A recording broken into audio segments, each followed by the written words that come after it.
Marami tayong kalamidad.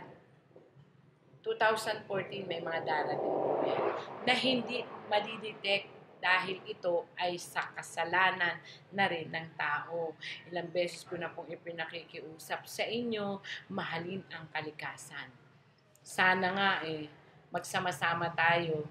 Darating ang panahon, pag minahal natin ang kalikasan, babalikan tayo niyan, mamahalin din tayo niyan, iingatan tayo niyan. Especially po ngayon. Ang sako na ba mabubuo kung may bundok pa tayo na buo? Kung ang bundok punong-puno pa ba ng puno, mabubuo ba yan? 'Di ba?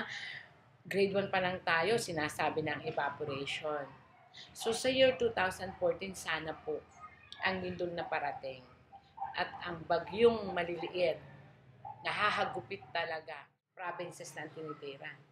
Ang pananahimik minsan biglang bumubulaga. Diba? So ang Metro Manila, kailangan lagi po tayong aware na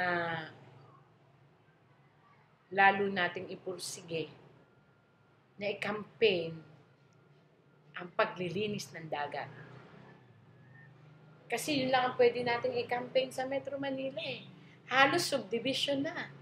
At ang dagat, tinabunan na ng lupa. Lahat po ng recorded na talako at tinala ng mga taong concern sa kalikasan, natupad na po ang lahat ng sinabi ko. Huwag na po natin hintayin na ang Metro Manila ay bumawi na naman ang tubig at magmistulan tayong Tacloban. Nasa huli ang pagsisisi. Magkaroon tayo ng isang grupo na talaga maglilinis sa dagat. Babawi na po kasi ang tubig. Mahalin natin ang kalikasan. May bundok po tayo. Sana lang. Ayaw ko naman pong mag-utos kasi wala naman po ako sa tamang posisyon. Inilalagay ko lang po ang sarili ko sa pakiusap. Ang bundok ay bundok. Kapag ito po ay inyong tinapyas, hindi na po ito parang halaman na susuoy. Alam mo yung mga matitigas na elemento, sa bundok talaga yan. Kapag sinamahan niya ng ugat ng puno, lagi ko po itong itinuturo, napakalaking komposisyon po niyan para ang tubig na dumadaloy pababa ay mabasag. Kasi po tubig na po ang gumagawa ng paraan.